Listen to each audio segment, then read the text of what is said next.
Welcome to the Football Fill-In. We have got a proper title race on our hands. We are 3 weeks out from Christmas and Man City are currently third. This is what it is all about. This is what everybody wants to see. We've got all sorts to talk about as well. Marcus Rashford. Are Man City actually struggling? Spurs, the Euro draw. It's a football fill-in.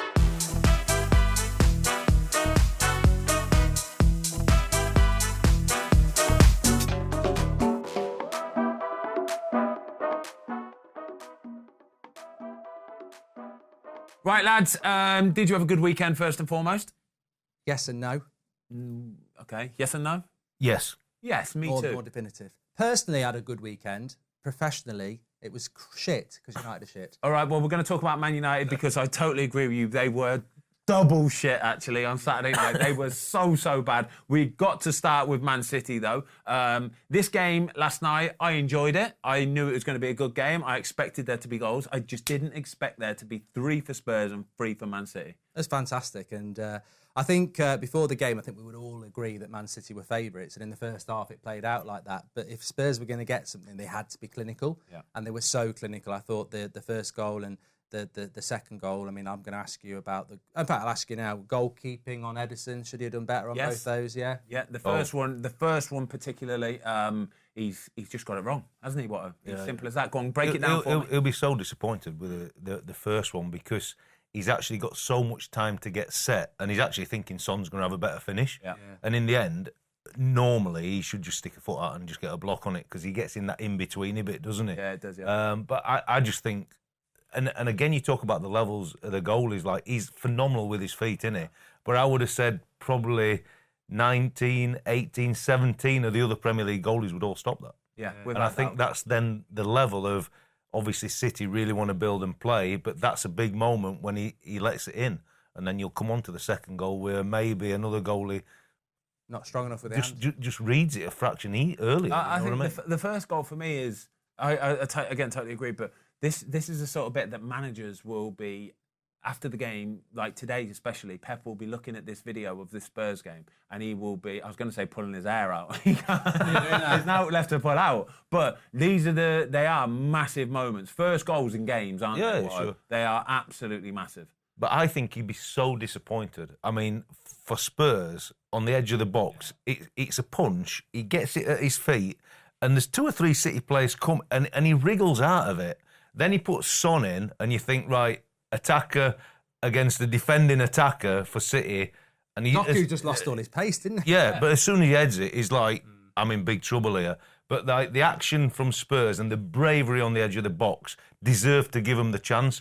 But you take all that away from it, it should still not be a goal because the goalie should do better. Yeah. What's happened to Man City lately then? So 8 goals conceded in the last 3 games. Yeah. I think it's 3 draws in a row now, isn't it? Where's that come from? I think with in the first half, City should have been probably out of sight. And then the second half, it was a brilliant bit of tactical work. I mean, Ange has had a brilliant start where he's won Player Manager of the Month, and then he's been a bit of ridicule, hasn't he, after the Chelsea game. But I thought what he did at half-time, Spurs were the better team in the second half. He just put Lo Celso forward into the Maddison role and put Højbjerg next to Bissouma and took that Gill off and put Kulusevski back to the right. And even though they were a bit weak at the back, they just suddenly took control of the game. And it was brilliant and brave for him to do that, Ange, in a game like that. But I think Man City, I don't know what it is. I think they missed De Bruyne. Yeah. I think they're a bit vulnerable. And that's my take on it. Yeah, I didn't think in the game itself, when the moments came, they weren't clinical. Haaland normally puts 2 in the first half, and if he scores them 2 goals, the game is finished. Yeah, done. And Spurs were trying to be brave. Obviously, City counter-pressed them and had the chances. But when that moment or those moments didn't happen for City, Spurs obviously just get braver, keep playing. Tactics, as you said, we put 4 in the attacking line. It put Kyle Walker back into a back 4, so they'd never got the extra body in midfield, and it were 4v4 on turnovers, and they thought they could defend the actions. Yeah. There were a couple of moments, obviously, when it could have gone either way, but Spurs were still brave. But the point of the game, when you think they've actually seen the game out, they put Ake on at left back, and you think, we've got a strong back 4 now. All of a sudden, obviously, Spurs break down the left, and Ake's like the one you'd expect to defend at the far post, and he keeps looking, but Kulusevski absolutely mullers him It's an unbelievable goal. I know it's not the cleanest of headers, but that's the one area Pep thinks I've tightened up here. I'm not going to get done at the far post on a cross. And he just comes in, and it deserved to get something out of the game for him because they kept on the front foot. They were really, really brave. And ultimately, the way the game panned out, fantastic viewing to get 6 goals on the Kulusevski goal. I think there's not many players, I don't think, in the Premier League. This is a symptom of modern football, though. There's not many players that would be willing to chuck their head in there like that, you know. They wouldn't, especially when you've got Nathan Ake, who's a big, strong lad, you know. And he, at one point, Nathan Ake's body is that way. His feet are pointing up there, his head's pointing at the floor. He's just gone like, well, I think he's thinking I'm going to get a foul. He's never expecting that. Yeah. It's unbelievable wing play, to be honest with you. You'll not see many goals better than that. Can I say, though, I don't think Ederson is at fault for the second goal. I think there's, I think if you look at it front on, I understand why people might say, oh, he's got a touch on it, he might be able to do more. But there was one angle I saw from behind the goal. It was almost like GoPro in the goal angle, right? And it's so far in the corner, and Ederson is diving back at the same time because it's the only way he can get anywhere near it. He gets something on it, but even then I think, no, I don't think you're going to do much more with that whatsoever. Take you in on that one, because you're right, I do remember he is diving back a bit. Yeah, he was diving backwards as well. We've got to talk about the ref.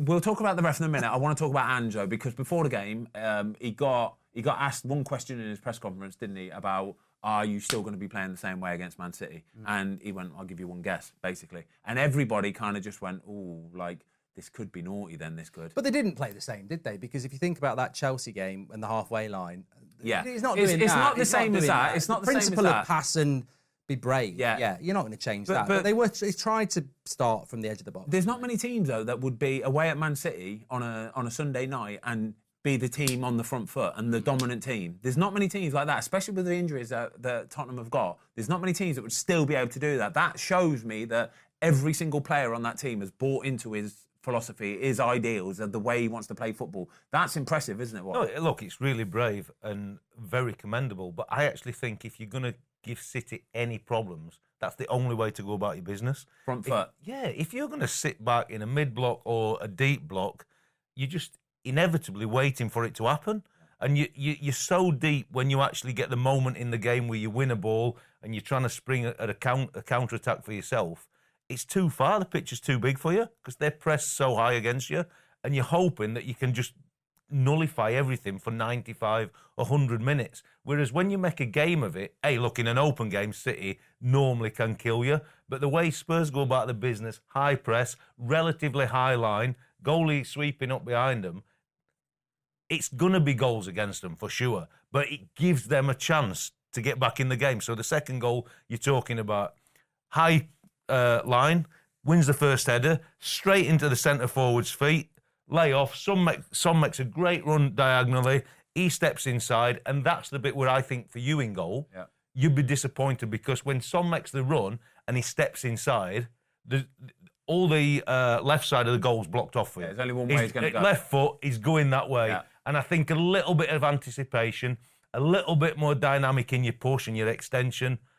And I think it is millimetres, but I think everything for a goalie is telling you where he's putting that ball. That's the only thing I think of it. I love that. That's proper goalie analysis, that is, you know. And I love that. I also think on City's point as well, I don't know whether you picked up on it, but when he doesn't normally make subs, Pep, and when he took Doku off for Grealish and Foden off for Lewis... In the 50th minute as well, I was like, you've just weakened your team. Yeah. When I saw Foden coming off, I thought, I fancy Spurs now. Yeah. And he doesn't normally do those subs. And I thought, maybe Foden's not having the best game, but he's still very experienced. He can just thread a pass, and that Doku's more direct. And I think, maybe that's a problem for City this year as well. The subs he makes tend to weaken his team. Well, the Liverpool game the week before, no subs.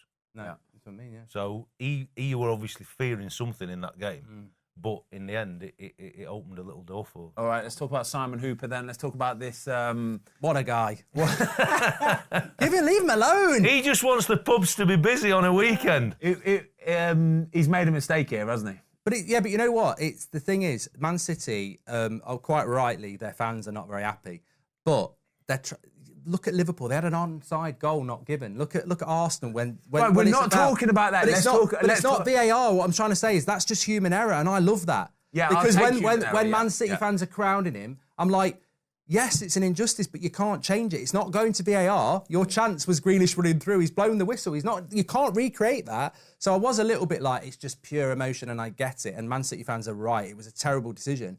But it's not like we normally talk about. The referee's blown his whistle. This is old school decision. Yeah. And I like it. I don't know. It's horrible if you're on the end of it, but he's made a massive mistake. But once he's blown his whistle, it's gone. You can't do anything about it. Did you see Michael Richards in that afterwards? And they said he's panicked. He's panicked. And I know what they mean when they say he's panicked, because he's caught in a world of, right, that was a foul, but I want to blow the whistle, but I've just put, because he looks to the side, doesn't he? And then he puts his hand to his mouth, but then he also puts his arm up at the same time. Oh, he's caught in a world of pain. In a world of pain. The only thing is, I just think he's saved Grealish getting caught. Yeah. Oh, yeah. I think he'd have got caught anyway. I do, yeah. There's three of them, isn't there? Yeah. I think somebody's going to do something. Yeah. But look, going back to it, it is human error. It's like refereeing years ago. He actually does unbelievable in the game, Simon Hooper. He does unbelievable in the first action. He lets Haaland get away with it.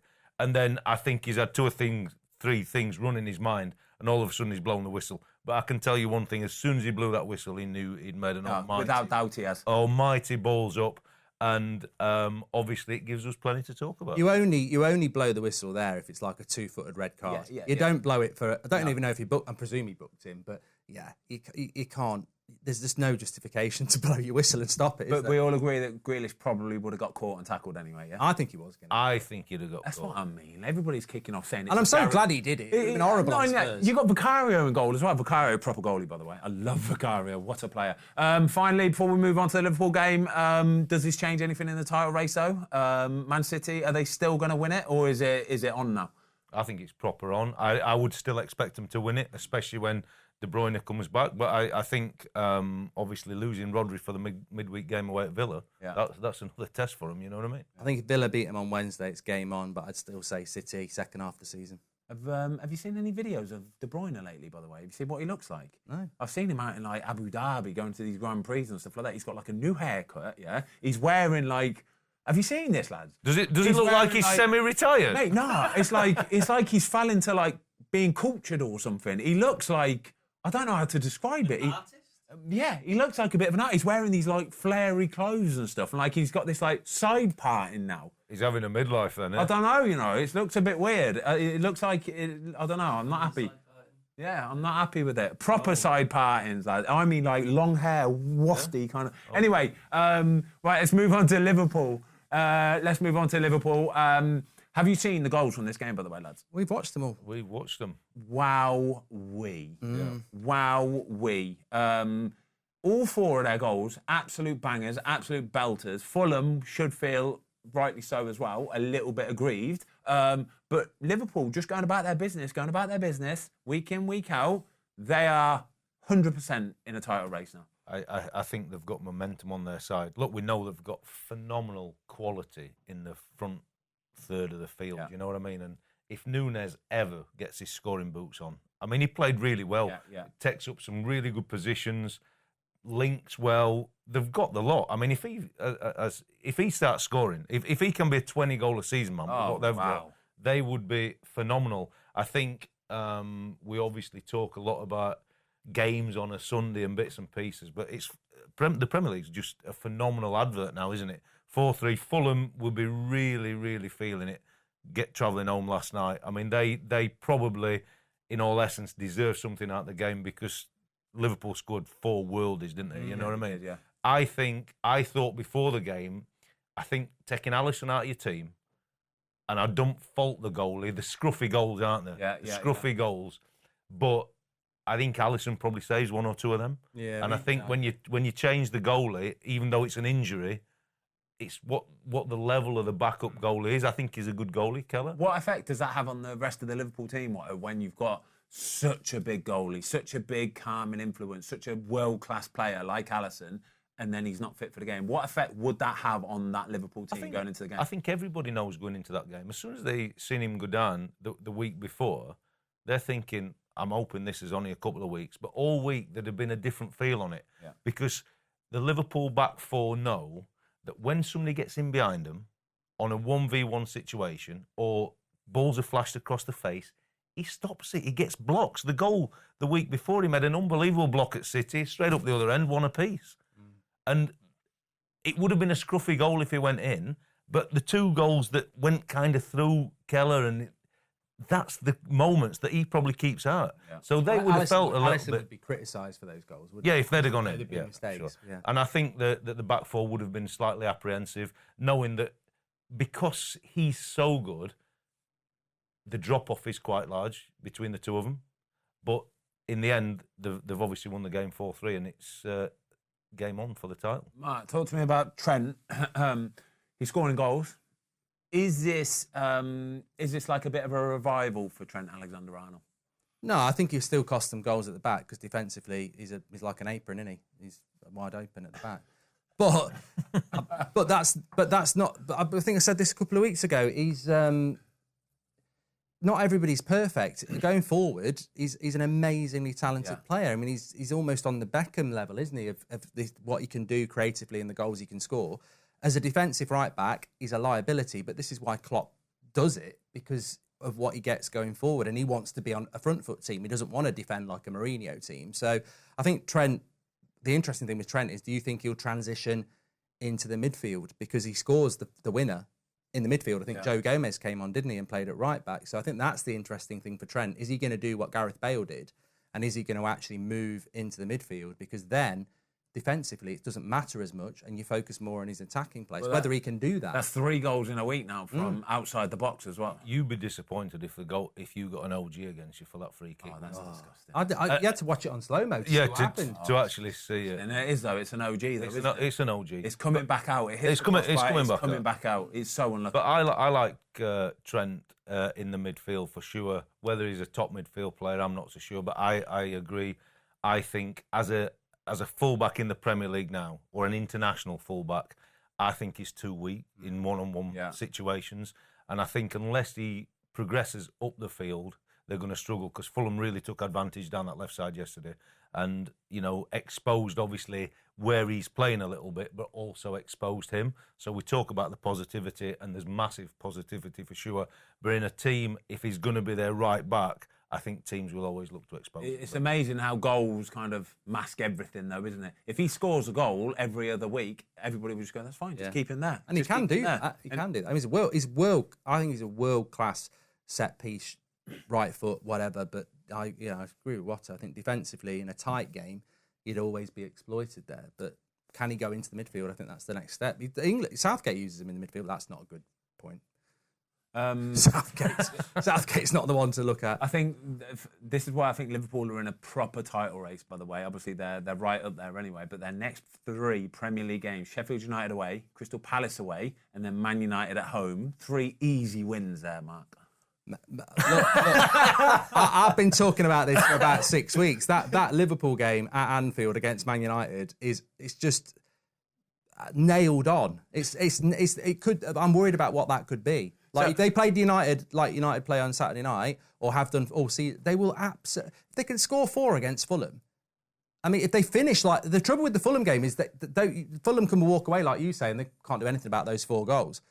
Like, hold on a minute. Hold on. You're telling me then, right? When we do we do That's Football for Mark's channel, and we always do score predictions, like we do weekend, and it's me versus him head to head, and see who gets the most right. So you're telling me then, on this game week, when it's Liverpool against Manchester United, you're actually going to say Liverpool win? I'm 100% convinced.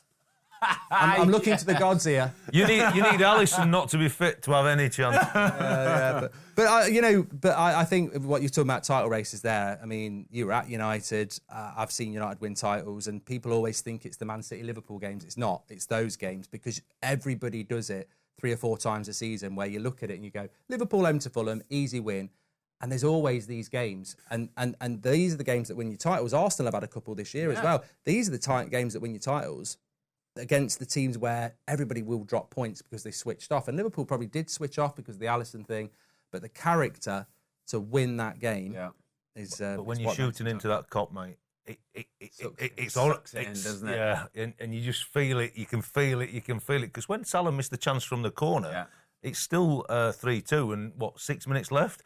And most teams that deflate, not with that cop, and it's just come in. And as soon as they get the equaliser, you think definitely 1 or 2 more chances, definitely. But I think they're on good form, I think the goalie is a problem if he's going to be out for a set period of time.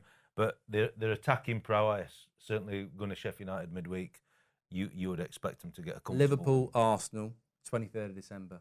What a Christmas cracker. That is going to be a monster, isn't it? And Man City don't play that game week, so it's the chance to be top at Christmas. Right, Arsenal. Let's talk about them because another team.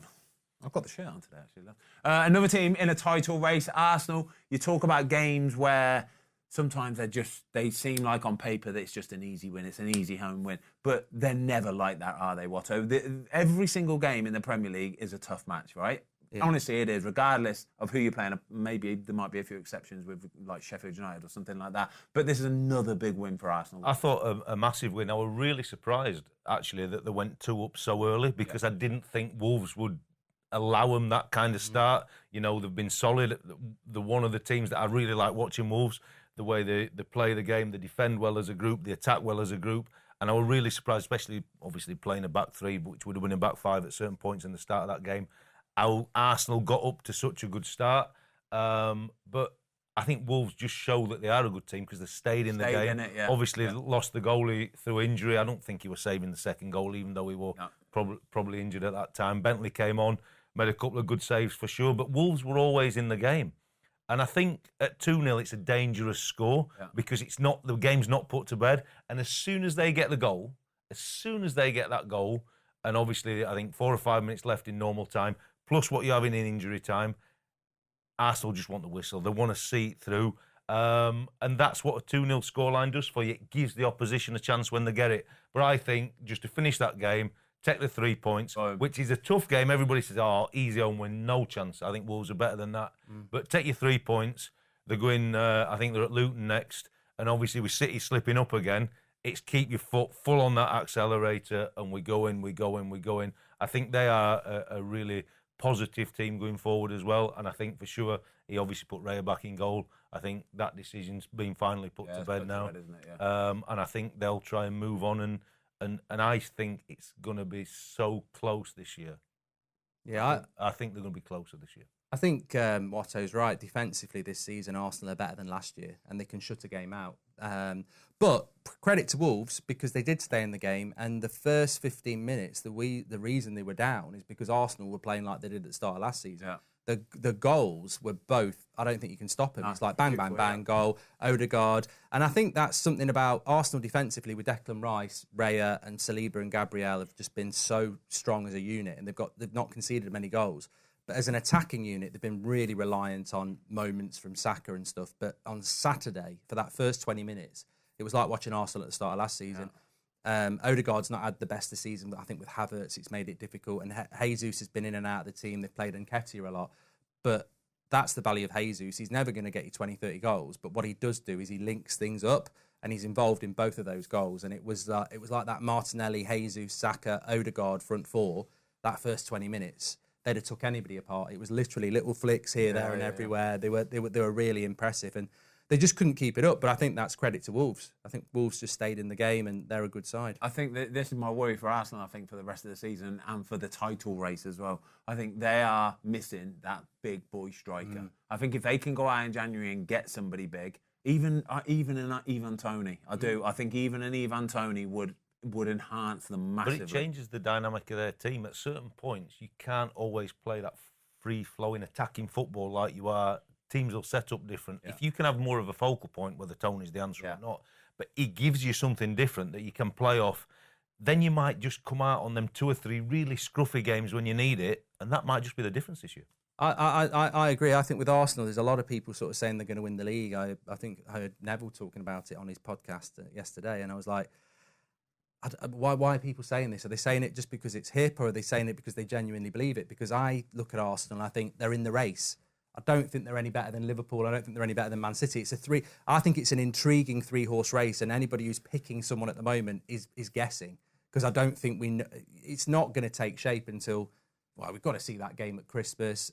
Then I think I want to have this chat in April and be going, I don't know who's going to win it, and that's how I feel it could. Do you know what we're going to do? We're going to have this chat in February or March, and Man City are going to be on a 14 game. That's the winning problem. streak, Yeah, right? we know they can do it. They can do it. But that's all I'm thinking. And then it won't be Arsenal top. Yeah, I'm thinking this in my head that Arsenal will start dropping points against a Burnley or somebody because they didn't finish their chances away, and Man City will just go and steamroll.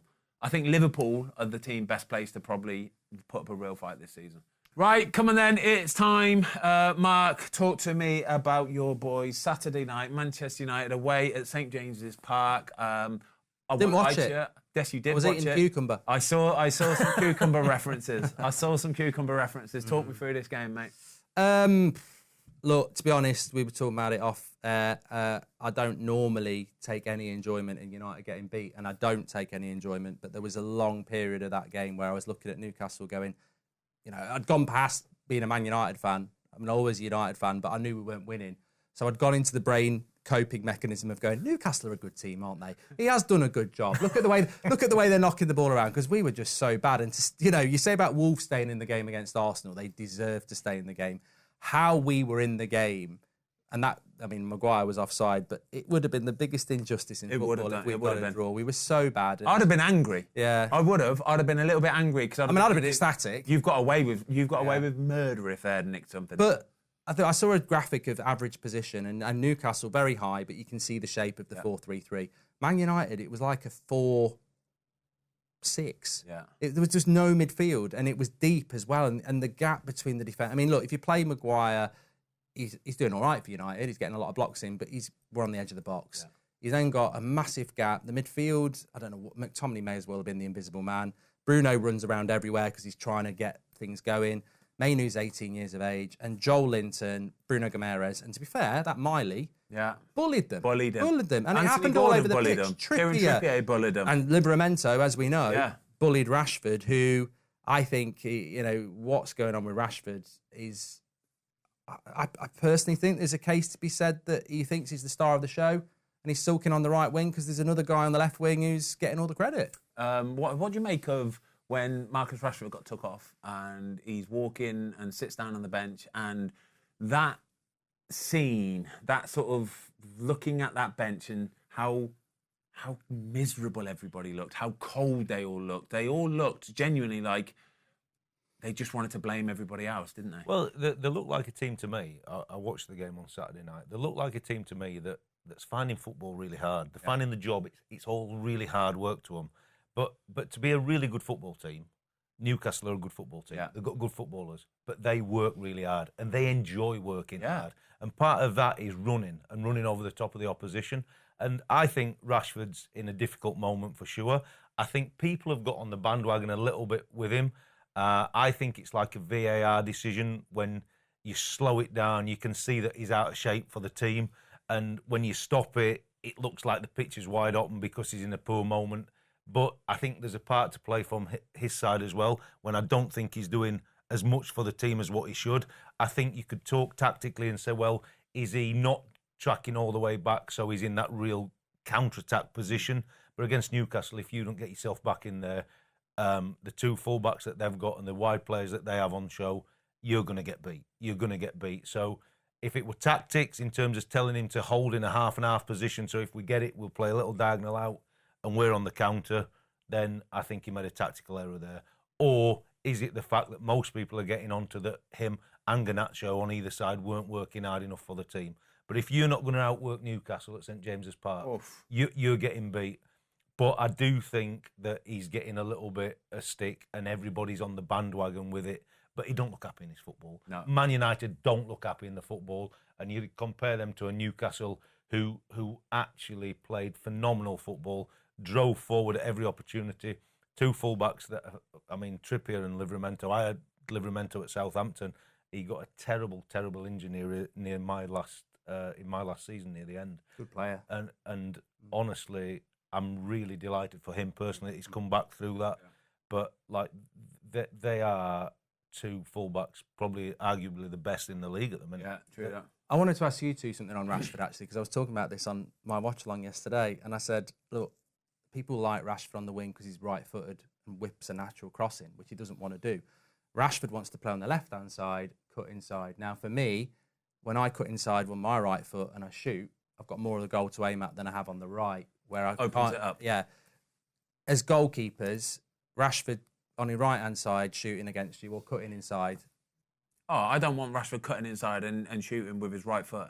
No chance on this. Just because he's got more of the goal. He's got more of the goal, and he's capable of doing that uppy, downy, down. But the problem you've got there is, though, that if he is playing on that left-hand side and he wants to cut in, any right-back worth his salt will know that. So he will just show him down the line. He'll just be going, no, I'll show you down the line. Good ones will show him down the line, But for me, right, Newcastle on Saturday saw that team lineup, saw Garnacho, Martial and Rashford, right? And Trippier and Livramento and Lascelles and Shah would have just gone, boys, we're going to bully these. We are going to bully these so badly. Livramento, you just run all over him. Trippier, you smash him if you possibly can. Lascelles, you'll just lean on them anyway. And they won't want it. They won't want it. Same happened in the midfield as well. It's Saturday night, away at St James's Park. It's cold. They do not want it. Anthony Martial does not want any of that smoke, yeah? Rashford is left out there by himself. And Garnacho, he's still a kid. You can't expect wonders from him. So I think they would have seen that, Newcastle, and gone, here we go, boys. We are cooking today. And that's exactly how it played out as well, wasn't it? Yeah, he was just man against boys in the end. But I think the application of the two teams is what you look at for me. Yeah. It were a team that were on the front foot, really trying to win a game.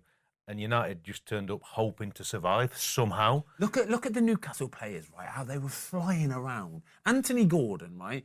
Oh, I love this kid so much, right? He's getting forward when he got the ball. He's got absolute quality. But then when he wants to get back, when he needs to get back and try and just put pressure on people, right? He don't just like dangle his foot in there. He is smashing people. It's proper, yeah? Kieran Trippier, he did about 3 or 4 slide tackles. 50-50 slide tackles, which you knew he's going to win because he wants to win it, right? Fabian Schär stepping in there. You got Guimaraes. He's just running around smashing everybody. Joe Linton leaning on everybody. It's just Almiron running like an absolute madman. It's just winners all over the pitch, mate, honestly. But it's so good to see. It's not acceptable, though, is it? It's not acceptable as a Leyton Orient fan, and it's certainly not acceptable as a Manchester United fan for what we stand for, to watch a game of football and see Newcastle players trying. Yeah, like it's not acceptable. Like what's going on that training ground? What's going on in that dressing room? It's incredible. Do you know what people don't mention in any of this really? Eddie Howe. People don't mention him, do they? You talk about like top managers in the Premier League, and everybody's buzzing off of Pep, off of Klopp and Emery. They very rarely mention Eddie Howe though. The job that he's done at Newcastle, the way he's got that team playing, and how high tempo and. And the signings as well. You know the saying of the harder I work, the luckier I get. That's exactly what Newcastle are. They embody that because they make sure that everybody works their socks off. So when they're in that position where something might just happen, they've already done the hard work. Well, I thought that Gordon signing was a joke. I was like, I remember Chelsea once, and I was like, what are you talking about? What a load of rubbish. And they've spotted something in there, haven't they? The personality, the player. And I mean, would you take him to the Euros? 100%. In this form, I can't believe he's not. But that's Eddie Howe, isn't it? He's got a fabulous team to work with. They're a well-coached team. But if you can get a well-coached team that have got the attitude and application that the Newcastle fans demand, but Man United fans demand that from your team. So that's the point where there's something missing from Man United. But the only thing for me now with Newcastle, we spoke about the Wolves game. Goalie's gone off. Pope. Looks like he's done his shoulder again. Yeah. How long are you out for that? It's a naughty injury. Well, he's had it once. Does he need surgery again?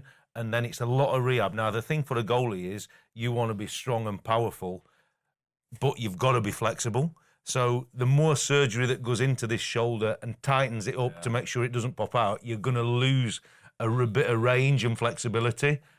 And you can't risk to be brought back quickly with it, because as soon as you have that impact on the ground, because it was quite innocuous, wasn't it? It was just a dive. Super innocuous. Well, the shot gets blocked, doesn't it? And I think that's the thing, because the ball's not there. He's not actually gone for the ball, and he's probably switched off a little bit. Oh, it's had a block, and he's not thought about his own landing mechanics. That's exactly what it was. And then it's popped up, but because he's done it once, that would normally say to me that the recovery time is going to be a bit longer. Yeah.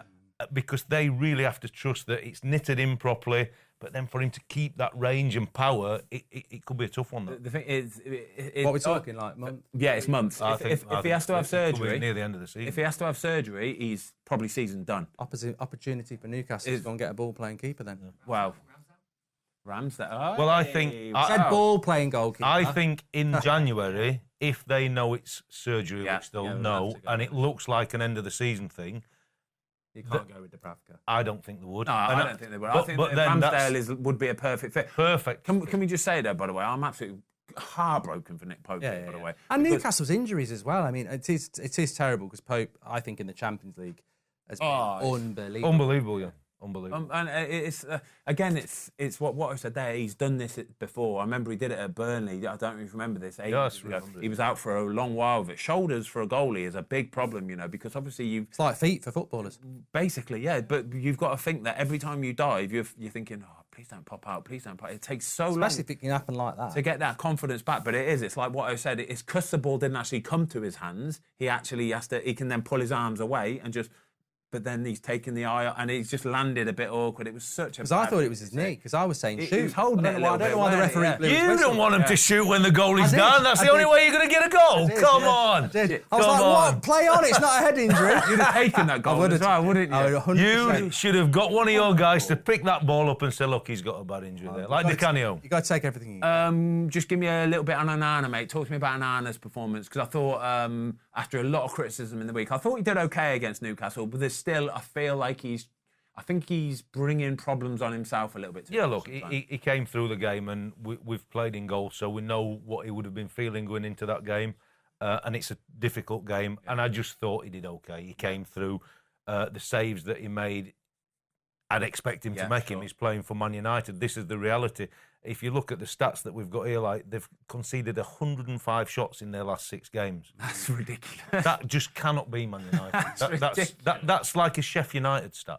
Well, there's a myth that we're defending well. I think Maguire got man of the match and Shaw, right? But 10 shots in the box against Everton. I think 12 against Newcastle, 10 against Galatasaray. Like, these are in the box shots. So when you're making blocks and everything like that, they look good, but those blocks can go anywhere. And it's almost, I was saying this at the weekend, if I was a striker against United at the moment or an attacker, I'd fake the shot because we're very good at going for the... And that's what they did. I think Newcastle got to a point where they should have been 3 or 4-0 up. And I think Eddie Howe at half-time must have said, let's make sure, let's almost pass the ball in. Yeah. Let's play the extra pass instead of taking these shots because it would have been as we said, an injustice if Newcastle hadn't won. They have been getting away with it, United. Yeah. They really have. Like I say, 105 shots in 6 games. Wow, that's a genuine concern. Yeah. Behind the scenes, I promise you today, they're not defending well. Or if they see them stats today, Ten Hag, all his coaching staff, they're going, what on earth? But if you're looking at them stats and you then think they've signed Onana to have the ball at his feet and start playing, what you actually need is what they had before, somebody who can stop the ball going in the net. Yeah. So they've let De Gea go. Why don't they go and get Martinez from Villa, who actually makes unbelievable saves week after week after week? Because if that's what you're going to have against you, you're going to be in big, big trouble at Man United. Martinez, if your goalie can't keep the ball out. He made some big saves yesterday. Incredible saves. He's a proper goalie, mate. He does. That's what he do. Stop the ball going. But you know what? He can pass it 10 yards. Mm. Damn right he can. Do you know what? What I will say, Onana's half actually, but half is, on Saturday night, every time they gave him the ball back, there was some real stitch balls back to him, by the way. Some stinking stitch balls back to him that he's supposed to take a touch and do something with, right? When he's got a player absolutely shelling the life at him, a Newcastle player. None of them fullbacks wanted the ball off him, Nobody was showing. Defenders weren't stepping out and showing. Midfielders weren't dropping in and showing. No, it's just and I'm watching it thinking, this ain't on here. You're bringing a goalie to play a certain way of football, yet you're not letting the other players help him one little bit. So, Ben, I think the big point, Newcastle, do they want Ramsdale in January? And if he's not going to go to Newcastle, do you think Man U would have a nibble on him? Oh, I don't think. Man United are not changing their goalie. True?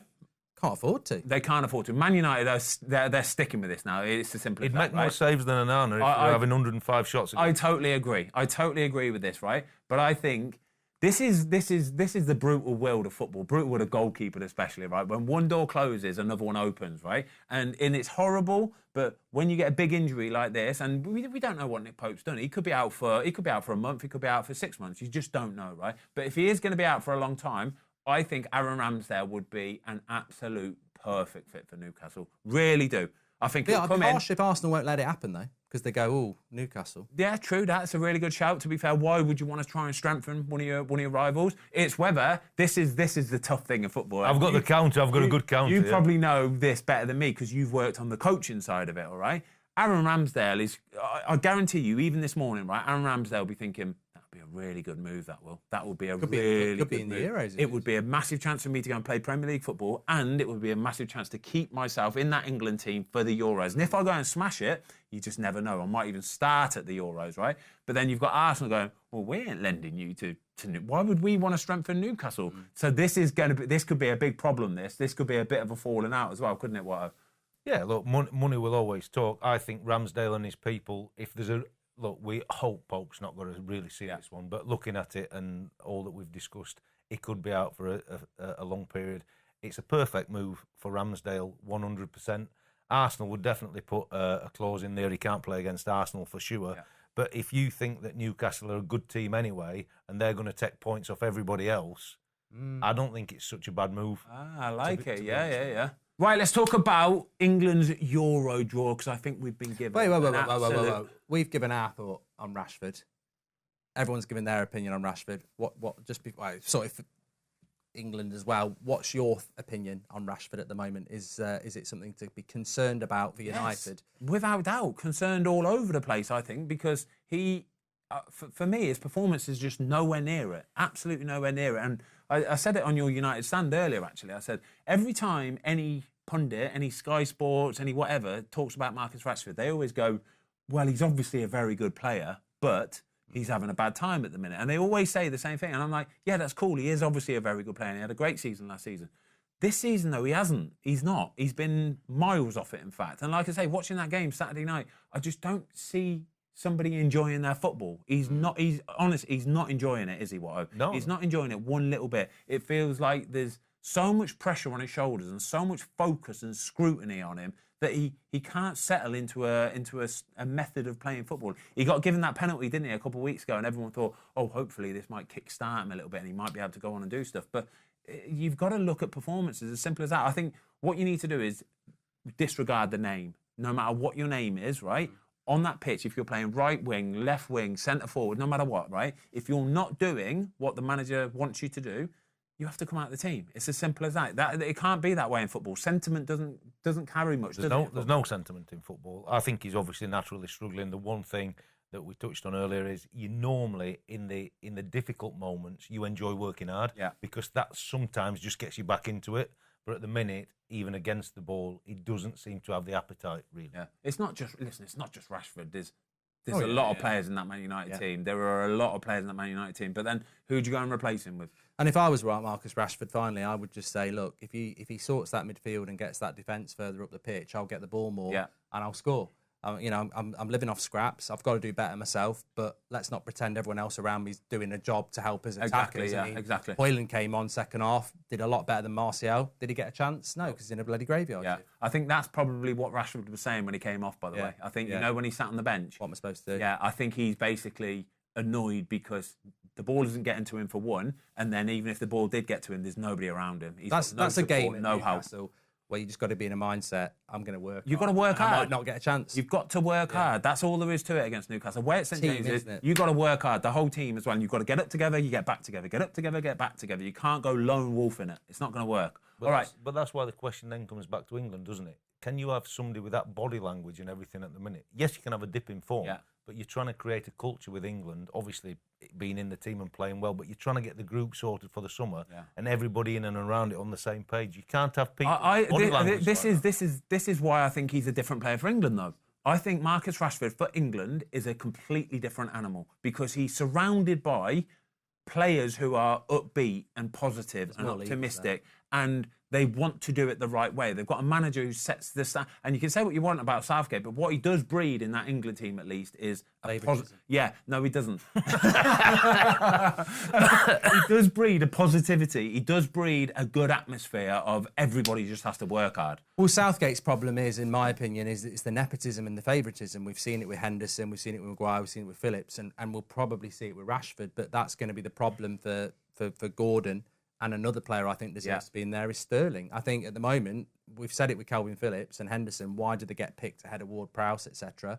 And I'd say even as a United fan, Rashford should not be in there ahead of Gordon and Sterling at the moment. But if they're probably doing it, will be. But if they're doing it for England, right? But this is where we'll disagree because it's not a club team, it's a national team. And for me, a national team should be the best players in the But if they do the job, though, this is... yeah, I can see that point, but I don't agree with it. There has to, I get what you're saying, and it does. It annoys you, doesn't it, when you see players that aren't playing week in, week out, getting into the team and then starting for the England team as well. It annoys you because you want the best. But surely if they're getting selected but they're doing the job, it has to carry a bit of weight, doesn't it? But the flip side is, what would Gordon do a better job than Rashford? And we don't get to see that, and we should do because he deserves it.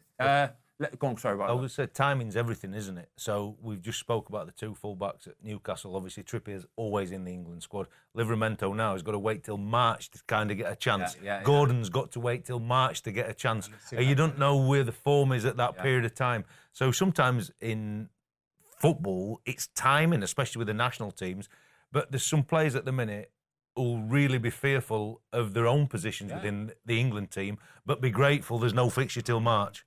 And hopefully they have a turn of form and the other players do whatever they do. But I think we've got an abundance of talent. I think the draw is really favourable in terms of the group. You couldn't ask for much better than that. Yes, there'll be tough fixtures, as they always are. But Denmark, Serbia and Slovenia, you'd expect to go through as one of the top two. And I think you'd be disappointed if you don't win the group. Is that the minimum expectation, winning the group, yeah? Well, I think if you think in a club form, I'd say you'd put England as probably an Arsenal. Yeah. And I think they've just drawn Crystal Palace, Brentford and Fulham. I like it. I think that's... Do you not think we're at least a Liverpool? Well, yeah, go as high as you want, but to be respect to Denmark, Serbia and Slovenia, they're not top. We should finish top of that group. When will Gareth Southgate start actually... So obviously this got drawn, in the last 3 or 4 days. When will Gareth Southgate start sitting down with his coaching staff and going, right then, lads, this is what we want to do against Denmark, this is what we want to do against them. When will that start kicking into action? I think you'll start watching the game straight away because you'll want to get a flavour of it. He'll be watching the individual players that play for them teams, for example. I don't think he'll go into individual players so much yet. I think he'll watch the 3 teams and see what shape they play, what the tactics are within that. When they're up in a game, do they change shape? When they're down in a game, how expansive do they come? So you'll just start to get a feel for all 3 teams. And I think you'll do that between now and March. Obviously, you've got friendlies again or whatever games the opposition have in March. And all the homework that you've done on the 3 teams, you'll then double guess yourself, if you like, when you come to the March games to see if it represents and what see if it represents where you're at, then you've got the back of that. Then, but you'll be thinking then, I don't know the shapes of the 3 teams that we're discussing: Denmark, Serbia, and Slovenia. But then you'll be thinking about your own team against them. Right? What does it suit for us to play against each team? And all these thoughts will be going through your mind as you lead up to the March games. You'll double check it after March for sure, and then. Really, you should be looking at potential teams as you're moving forward to start trying to get ahead of the curve if you can. Bonkers, isn't it? You're going to have to look at the draw. You're going to have to look at which teams play which. If we finish top of our league, we might play second in that league, which might be that, which you can second guess the life out of it, really. Yeah, but the more planning you can put in when you're not in the cauldron of the tournament and you've done a lot of the homework and you're not going to be drained by watching hours and hours of video clips in the tournament where you need to be fresh for your own training sessions, the press conferences, you've got to be bright in and around the players. It's just saving time and saving homework. Yes, there'll be a battery of staff behind you watching videos and all these things, but the more information you can take on board earlier, the better you'll be. As players, do you follow that? As in, it's Christmas. I mean, I didn't even watch the draw because I hate international football. I was like, I'll look at that in June. What do players do when that draw happens? Are they looking at it going, "Oh, that's a good draw"? Or is it? I think they'll be. Obviously, you're happier with an easier draw than you are with if you got drawn into a group of death there, for example, then you're going, oh, for God's sake, no need, is there? So I think every one of them would have taken notice of it. They'd have been aware of it, but I don't think it would really enter their sphere yet because they know that they've still got another 15 Premier League games between now and when those games are going to be, when they're actually the first friendlies are. So even the competition's 6 months away? They won't really be thinking about that yet. They won't because they know they've got so much pressure to deal with in the Premier League before now and then. And like you say, injuries as well. It's probably that last month of the season where players start to really look at it, don't they? What I think. I need to make sure I'm looking after myself. I'm not going out drinking. I'm not having any late nights, because all of these little things add to the possibility of getting an injury. And an injury is the only thing that's going to, and loss of form, obviously, is going to really ruin your tournament. The football. I mean, if I was a footballer, I just think I'd live day to day. Yeah, there's so many. You have to. These Yeah, days. mate, I wouldn't even be thinking about Liverpool in a couple of weeks. No, no chance. I'd be like, I might be injured, but I spent the last 10 years of my career, I promise you, not looking further than this next Saturday. Yeah. I would think about the next Saturday. And somebody would say to me, big game in a couple of weeks. I'm thinking, I don't know who we got. Who have we got? And they go, what? You don't even look at the fixture? I'm thinking, no, you don't live like that. You literally look at the next game, and that's it. I think players, it's different for players for sure. I think they have that short-term mentality, and they have to have, because you train as hard as you play. You can get injured as easily in training as you can on a match. And I think it's just getting through the next match, trying to get your result that you need for your own team. I think as an international footballer, they'll have looked at the draw and they just put it straight to bed. That's in 6-8 months' time. Yeah. I want to keep my form for my team. I want to, keep winning, do whatever we're challenging for you in your each individual team. I think this kind of stuff is more for the coaches and the managers and the backup team to get starting to produce the battery of work behind it that nobody else ever sees, and then that everything flows nicely when you get to your tournament, because you've planned to do your certain sessions against the Denmark setup, against the Serbia setup, against the Slovenia setup, and all them things are for coaches and backroom teams. And the fans. A lot of fans get excited about it. I mean, look, I think, what's the minimum expectation for England? I've said it before, he's got to win it.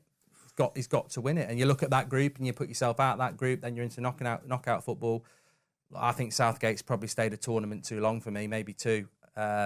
This has got to be his last one. He's got to win it. Otherwise, I'd look at this the same as I did with Ederson in the early noughties. I think the collection of players, it's a missed opportunity.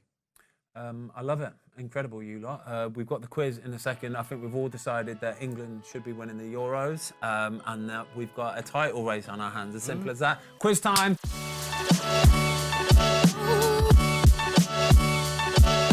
Right, quiz time. I put my hat on because it is freezing in this room. It's cold, isn't it? It is very cold. Not just me. It's fresh, but I'm not sure that's going to help your you're one grey northern, cell. aren't you? You're northern, aren't you? You're rad. Right, let's go, Jamie. 10 questions. Quiz time. Okay. Question 1. Last season, Erling Haaland scored 4 Premier League hat-tricks, but who was the only other player in the City team to also score a hat-trick in that season? Alvarez. No.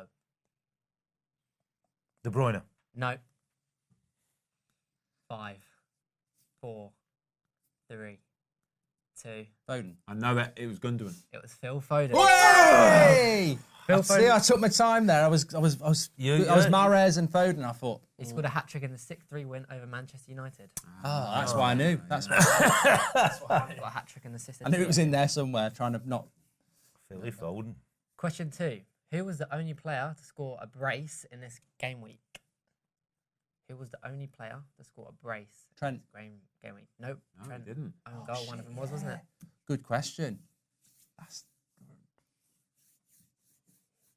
5. Where does the 5 come from? I know who it is. I know who it is. 2, 1. Can I say who it was? Enzo Fernandez. Enzo Fernandez for Chelsea. I weren't getting him. Yeah. No, it's 3-1. Oh, I think we meant the game. Come on, Jay. Come on, Jay. Anyway. 2-0 to me then. 2. No. No. That Trent one was harsh. No, but It's it's what it facts are If facts, that mate. changed back, the Premier League might review that. They won't, will they? No, it's an OG, unfortunately. Question 3. Alan Shearer started his professional career Southampton. at what club? Southampton is That's correct a good answer. one. That's a good one. He played 158 games for Southampton, scoring 43 goals. Yeah. Question 4. 1-1. Correct, Jay. Which club holds the record for the most consecutive Premier League matches without a win? Sheffield United. No. Derby. Derby. Correct answer. And how many do you think it is? No bonus point. 24. 27. No. 18. 32. 32 is the correct answer. I'll give you a bonus point for that if you want. My face lit up then. Then I realised it was Ben. Yeah, that's it, mate. Chance. That's it. 1-1-1. 1-1-1. Question 5. Maurizio Pochettino has managed Tottenham and Chelsea. But Southampton. What other Premier League club has he managed? Southampton. What's this? The Southampton 2 quiz? Southampton questions. Southampton quiz, huh? Yep. It was in the 2013-14 season, and he had a win percentage of 38.33% Decent. over 60 matches. Decent. Question 6. Which team scored the fastest goal this game week? Burnley.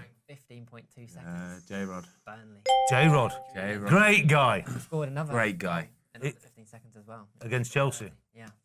2-2-1. For Southampton. It really is a Southampton quiz. Right, Matt Letizia is definitely coming. Tim Flowers. Oh, Question 7. Who was the first team to win the League Cup and the FA Cup in the same season? Liverpool. Man United. No, both wrong. Arsenal. Arsenal's the correct Look answer. at this. He's just thrown. He didn't have a clue. 93. He's just thrown a big 1993. team in there. Yeah. He got the year as well. Oh, he did get the Got the year as well. Well done, mate. It's a good- Sheffield Wednesday against both of them. Oh, that was what's his name? Morrow, Steve Morrow. Where he got, Yeah, when he done his shoulder. yeah, We shouldn't and gas and air. No, that's right. Yeah. Who picked him up? Was it Tony Adams won it. Oh, was it? Yeah. 2-2-2. Yep. All square. What's that? Question 7. We're on question We're 8. on question 8 now, yeah. Career path question. Ben is get good them. at these. I have played for Boca Juniors, Corinthians, West Ham. Tevez. Mark. Oh, God's sake. That was good, that was. Yeah. Yep. So, Carlos Tevez. He's good at this. Yeah, I know. That. We're all a myth. I'd been drinking too much on them weekends. I've stopped a bit now. We don't have a drink on a Sunday, do we? No, not at all. I didn't have a drink yesterday. Not one. Professional, Not a ain't you? one. What's that? 3-2-2. 3-2-2. Good. It's a tough quiz today. Everyone's on it. Question 9. Carl Walker is an England international. What other international team could he have played for? Trinidad and Tobago. No. Jamaica. Correct. Oh! Jamaica. His dad is Jamaican, so he could have played for Jamaica. Well, that's the quiz done. That means, yes, yeah, the quiz is finished. It's the final question. You've pushed me It's today. tiebreak between you guys. You've pushed me. You've pushed me today. Question 10. Which Bulgarian striker has 5 Premier League hat-tricks? Oh, the last Berbatov. of which came in December 2011. Berbatov. I just switched off. I was You're such so a demoralised. like stato swat you are. I never realised I was till I started doing this. There we go. You got any Mark bonus is the winner. questions? I have one bonus question. Yeah, give it I'll up. sit Give on it that. up. Bonus question. Which England defender became the first to move between 2 English clubs for over 30 million in Rio Ferdinand. 2002? Rio Ferdinand. You came last. You came last in the quiz. You came last in the quiz. You came last in the quiz. Oh, what's that? What was about winning? He checked out when he. Yeah, That's it. I would checked out. But if You you got to want, stay in the game, if mate. you want the small glories, you take them. You got to stay in the game, right? You were Sheffield United then, yeah? You just gave in 5-0. You'd have lost concentration there, levels right? dropped, I stayed in the game, okay? He's number 1. He don't want to be a reserve. Thank you, everybody. That was a football fill-in. Hope you enjoyed it. We'll see you next week, all right? Yes, game second. Get in there.